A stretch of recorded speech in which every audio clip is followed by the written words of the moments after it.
Hello everyone. Today we will discuss the verbal testimony uh, in the context of न्याया's epistemology.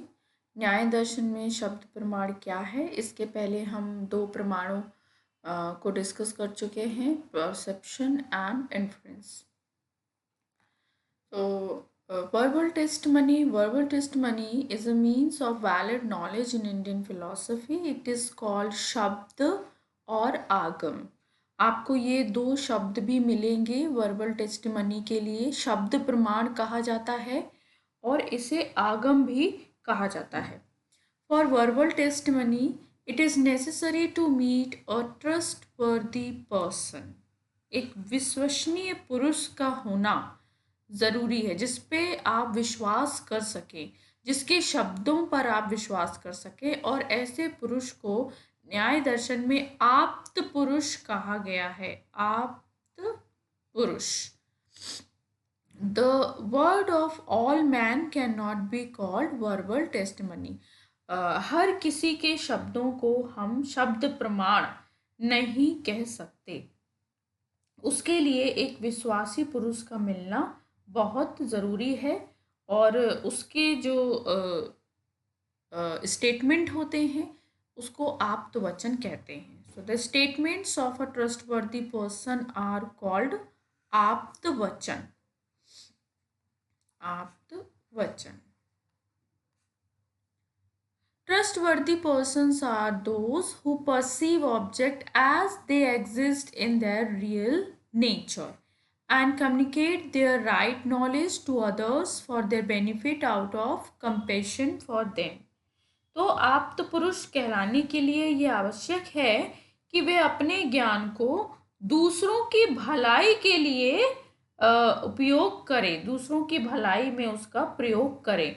तो इस तरह से इस भावना के साथ जो ज्ञान देता है उसे आप्त पुरुष कहते हैं, या फिर आप्त पुरुषों के उपदेश को शब्द प्रमाण कहा गया है. इसलिए न्याय सूत्र में लिखा गया है, गौतम डिफाइंस वर्बल टेस्टिमनी इन न्याय सूत्र आप्तोपदेशा शब्दः, यानी आप्त पुरुष के उपदेश को ही शब्द कहा जाता है.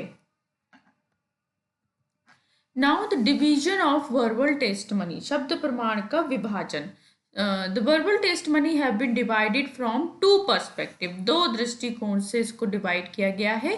First classification is related to knowledge of perceptible और इम्परसेप्टेबल ऑब्जेक्ट.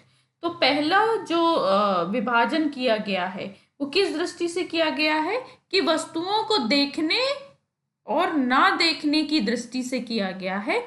और इसलिए यहाँ पे जो दो उसके भाग है वो है दृष्टार्थ और अदृष्टार्थ. अब हम देखते हैं कि ये है क्या, दृष्टार्थ और अदृष्टार्थ. तो द वर्ड दृष्टार्थ means knowledge of such a word which is related to the object that can be perceived. तो दृष्टार्थ शब्द का अर्थ है ऐसे शब्द का ज्ञान जो संसार की प्रत्यक्ष होने वाली वस्तुओं से संबंधित है, जिसे हम देख सकते हैं. जैसे हम अपना लैपटॉप, फोन वगैरह देख सकते हैं, तो इसका जो हमें जो ज्ञान मिलता है वो दृष्टार्थ है. ठीक है. कहने का मतलब है कि कोई ऐसा पुरुष अगर हमें ऐसी चीज के बारे में बता रहा है, कोई विश्वसनीय पुरुष की जिसे हम परसीव कर सकते हैं, तो वो दृष्टार्थ है. For example, if a person talks about the Himalaya mountain then it is called a दृष्टार्थ, क्योंकि उसने वो हिमालय पर्वत देखा होगा, तभी वो उसकी बात कर रहा है. अदृष्टार्थ.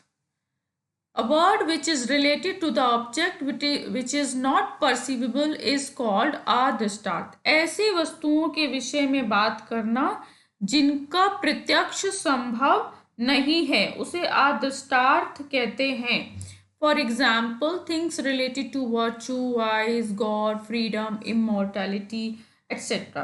तो जैसे धर्म, अधर्म, पाप, पुण्य, नीति, दुराचार, अमरता, स्वतंत्रता, इन सब की जो बातें हैं इन्हें हम इनका प्रत्यक्ष नहीं कर सकते हैं. इनके बारे में ये कोई ऑब्जेक्ट नहीं है. जैसे ईश्वर, गॉड कोई ऑब्जेक्ट नहीं है, जिसके बारे में आप एक शेप और कलर की इमेजिनेशन कर सकते हैं। वर्च्यू, किसी के सद्गुण, कोई ऑब्जेक्ट नहीं, ऑब्जेक्ट इन द सेंस कि आप उसको परसीव नहीं कर सकते हैं।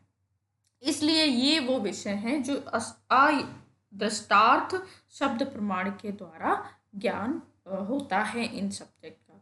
दूसरा जो क्लासिफिकेशन है, so second classification of verbal testimony is related to the source of knowledge, कि जो ज्ञान है उसका स्रोत क्या है, वो आ कहाँ से रहा है। इस दृष्टि से भी दो प्रकार के शब्द प्रमाण है। वैदिक शब्द, इसको फर्स्ट वाला है वैदिक शब्द, और दूसरा है लौकिक शब्द। तो पहले देखते हैं वैदिक शब्द क्या है। वैदिक शब्द, the words of the Vedas. देखिए वैदिक शब्द से समझ में आ रहा है कि जो वेदा के जो शब्द हैं, वेद, क्योंकि वेद जो है सबसे एंशियंट लिटरेचर है इंडिया का, और वेदों की जो क्रिएशन है, कहा गया है कि गॉड ने की है, तो कहते हैं कि वेदों के जो शब्द हैं उन्हें वैदिक शब्द कहा जाता है। So the word of Vedas are called वैदिक शब्द, and Veda is ancient literature of India. Vedas are created by God, therefore all subjects mentioned in the Vedas are considered compatible. इसलिए क्योंकि ऐसा माना जाता है कि जो वेदों की रचना की है वो ईश्वर ने की है, इसलिए उसमें जो भी लिखा है वो क्या है, वो विश्वासपूर्ण है, उसमें कोई डाउट नहीं है, उसमें कोई कंफ्यूजन नहीं है, वो अथॉरिटेटिव वर्ड्स हैं।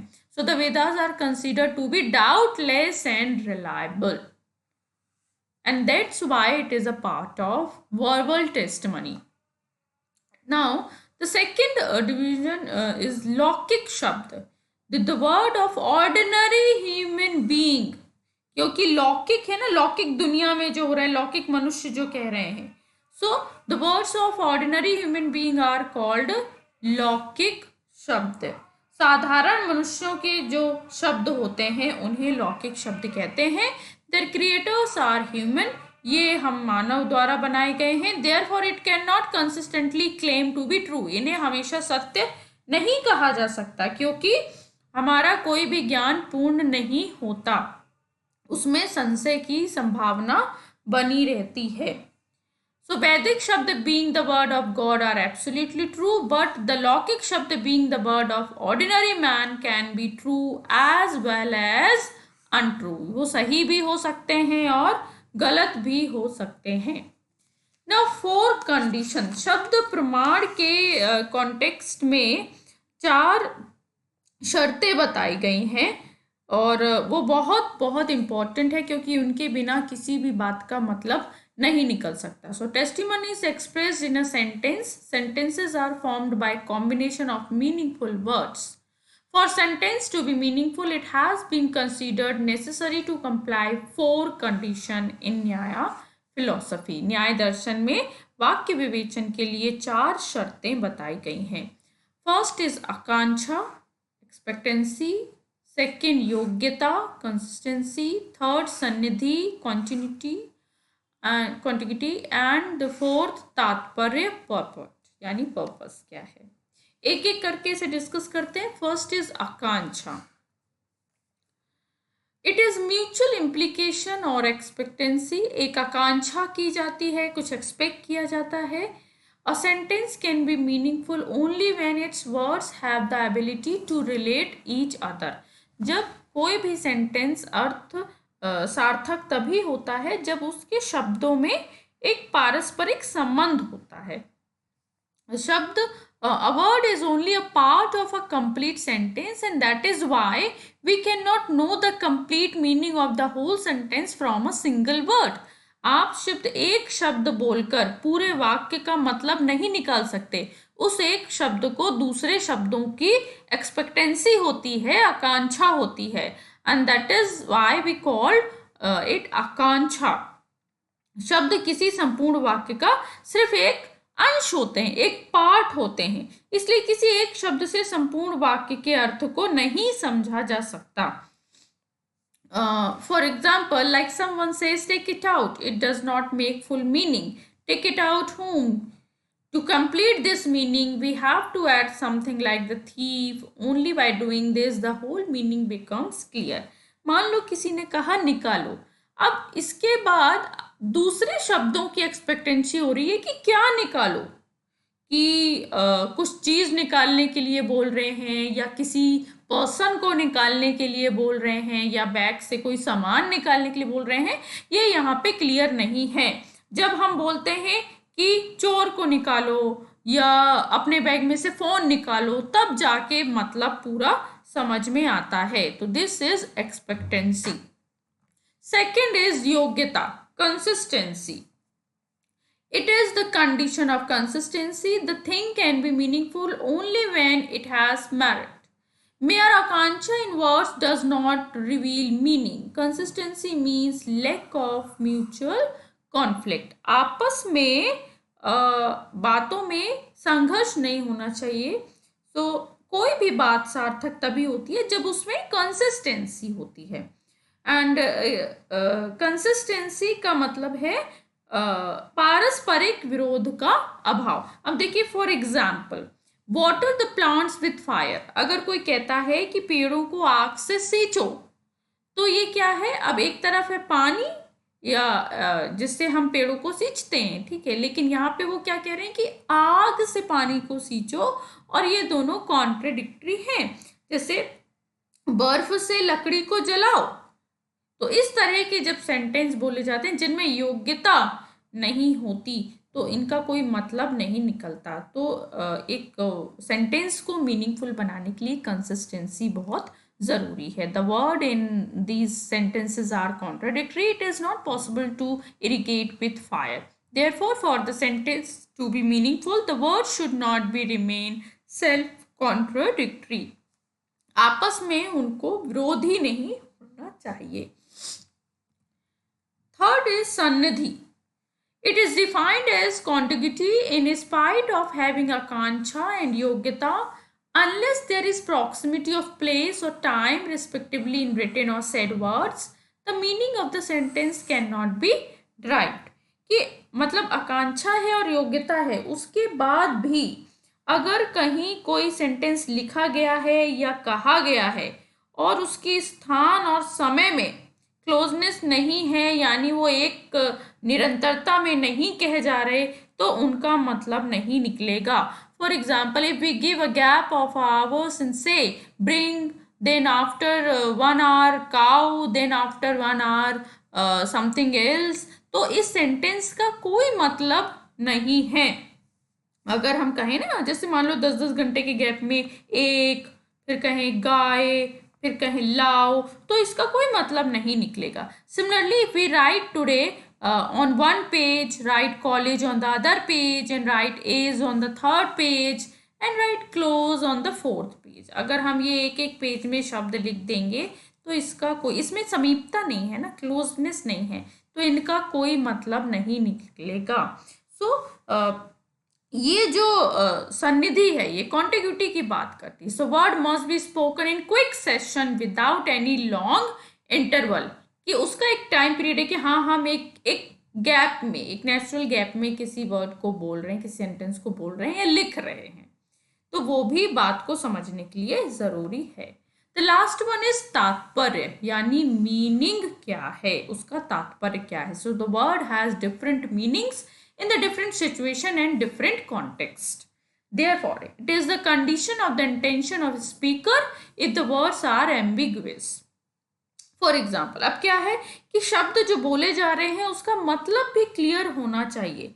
अब क्योंकि हर शब्द का जो मतलब होता है वो कहाँ यूज़ किया जा रहा है, किस कॉन्टेक्स्ट में यूज़ किया जा रहा है, वो भी ज़रूरी है। तो कॉन्टेक्स्ट को समझने के बाद ही हम उसके अर्थ को समझ पाएंगे। For example, the word saindhava means salt as well horse. ये एक वर्ड है सेंधव, हिंदी वर्ड है। इसके 2 मतलब होते हैं, एक तो घोड़ा और दूसरा नमक, ठीक है। अब अगर कोई खाना खाते वक्त कहता है सेंधव लाओ, तो ये अंडरस्टूड है कि वो क्या मांग रहा है, वो नमक मांग रहा है। लेकिन अगर कोई मैदान में बोलता है सेंधव लाओ, तो इट मीन्स कि उसका अर्थ क्या है कि घोड़ा लाओ। इस तरह से शब्द के तात्पर्य को समझा जाता है। और इन चारों को ध्यान में रखते हुए ही, इनका प्रयोग करते हुए ही एक शब्द को, एक वाक्य को पूर्ण ढंग से समझा जा सकता है। और शब्द प्रमाण के लिए ये चारों शर्तें बहुत ज़रूरी हैं। तो शब्द प्रमाण छोटा सा एक एक्सप्लेनेशन था, आई होप आपको समझ में आया होगा। और नेक्स्ट में हम करेंगे उपमान। Thank you so much.